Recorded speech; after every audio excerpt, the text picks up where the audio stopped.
Hello and welcome back to my channel Akasha Love. I am Akasha Shell, and this is a place where we talk about self-love, healing, growth, evolution, spirituality, enlightenment, and living your best life, creating your most awesome relationships and elevating yourself and others.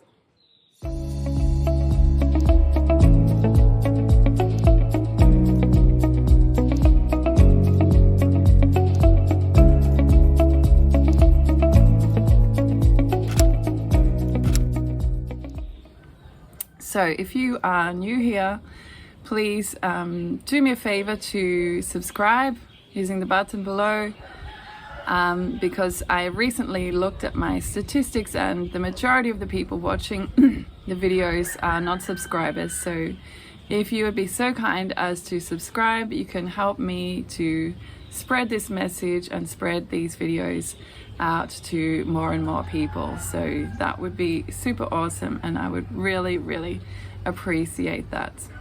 Subscribe and like, and if you find the video useful, then you can also share it with your friends. So I am back in Bali, as you see, after 3 months in Europe, and I am going to start making my videos a bit more regularly, coming back and making a video every Sunday. So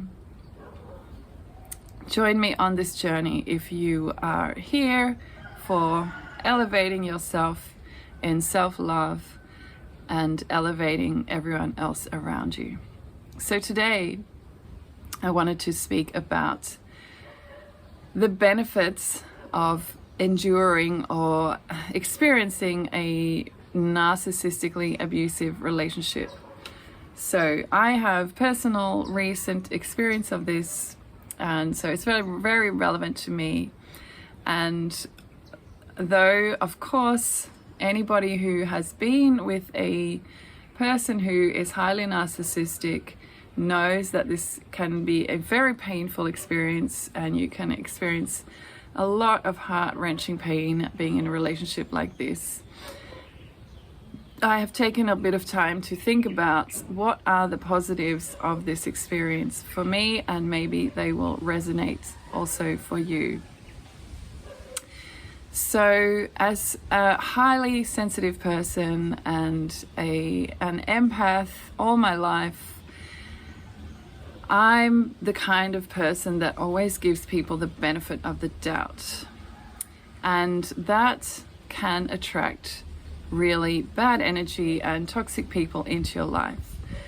From an early age in school, I was bullied multiple times by my friends, young girls, 7 years old, 8 years old. I guess they had their own reason for behaving in a nasty way. I guess they were experiencing some problems or troubles at home in their family, and they were then taking out their anger and their pain on me. And me being this by nature very kind, soft, loving person, it was really very difficult for me to, at that age, and it also happened in high school, very difficult for me to deal with that and to know why I was the target of these people, what I had done to offend them. Usually nothing except be myself, and why it kept happening. So this is one reason I am offering you that might resonate with you, how a relationship with a toxic, narcissistically abusive person can actually be pivotal in your growth as a human being. So finally, if you end up with somebody like this who really is abusing you, somebody who you love and who you see the issues that they have, but because you are this kind, sensitive, empathetic person, you have this delusional belief that you can help them or fix them. And after a while with this person, you will probably start to see that this belief is delusional and you can't. So the first thing that we learn from these relationships is healthy boundaries. So, for example, that I'm not sure who originally said this quote. Maybe it was Maya Angelou. When people show you who they are, believe them. So this is one of my biggest learnings. Instead of thinking that I am somehow some kind of saint out here in the world to fix and help all of the people who have huge inner problems, no, instead I see how somebody's behaving.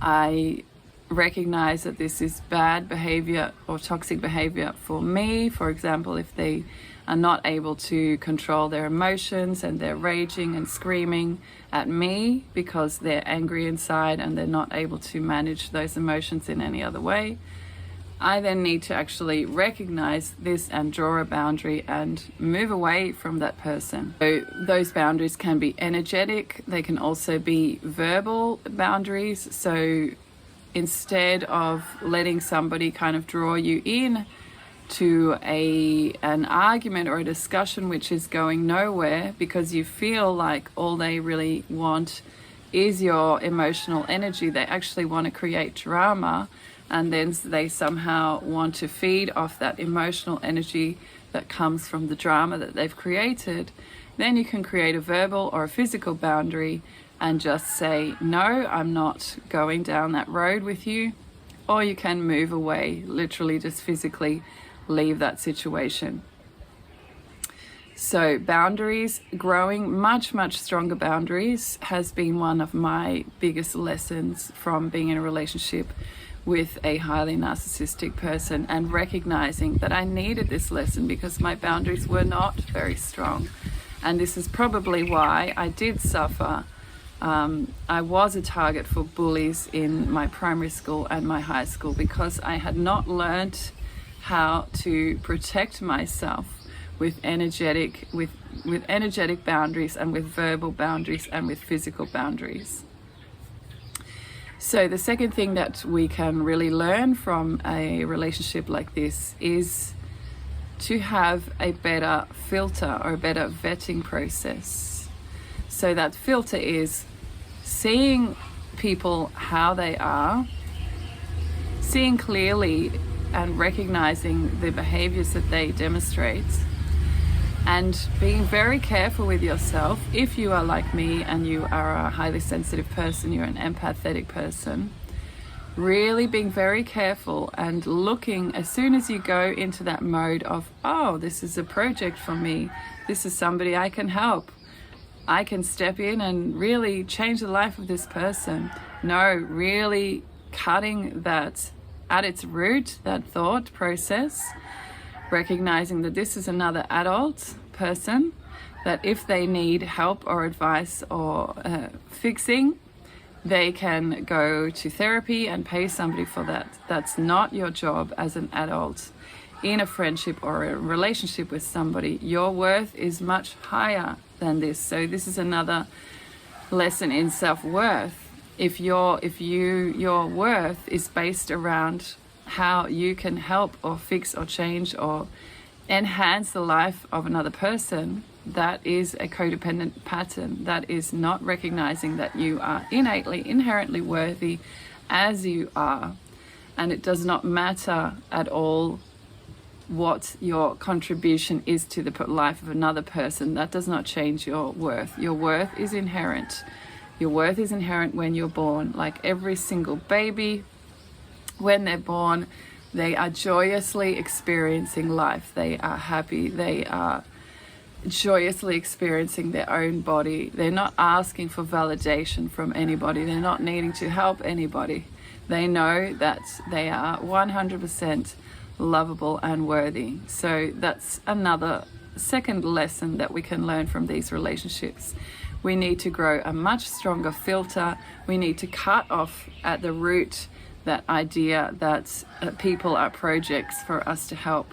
And we need to think much more, bring our energy much more back to ourselves and think about, how is this person affecting me? What positive or negative feelings am I receiving from this person? Is this person good for me? So we need to ask that question rather than how can I help them? We need to bring all the focus back on us and check in with our own emotional energy body, our energetic body, and ask if that person is helping, is giving us good vibes, is making us feel good. And if they are not, then we need to activate that filter, that vetting process, and really check in with ourselves. Do I actually want to any kind of relationship with this person at all? If they're not actually giving me good vibes, if they're not making me feel good. So the third thing that we can learn from these kinds of toxic, abusive relationships is giving people too many chances. So as adults, we are responsible for our behavior. We are responsible for having, establishing our own moral foundation for our life. We are responsible for creating our own values. We are responsible for the way that we treat other people. So when, again, that quote from Maya Angelou, when somebody shows you who they are, believe them. Why should we give people multiple chances with us if they are showing us that they are not respecting us, that they are not valuing us, that they actually might, even if they are of this so-called dark triad personality type, Machiavellianism, sadism, and sociopathy. So if they have any of these traits, they may even get a little high off abusing you. So if you notice any inkling of this kind of behavior, or that somebody's actually getting a little hit or a little high from putting you down, from denigrating you, from criticizing you, from calling you names, you need to really, really watch out for that. And you need to ask yourself, why are you giving somebody who behaves like that a second chance or a third chance or a fourth chance?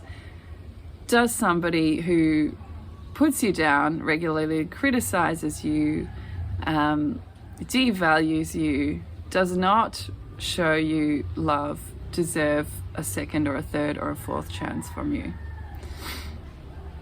And then lastly, the lesson from being in a narcissistically abusive relationship is we really need to ask ourselves that question: what is love? What does love mean to me? And we really need to go on a deep dive into that question, because if your idea of love is you being in service somehow to somebody, which again is bringing back that codependency. The codependency is when somebody values themselves based on how they can help or serve another person. Ask yourself, is that really love?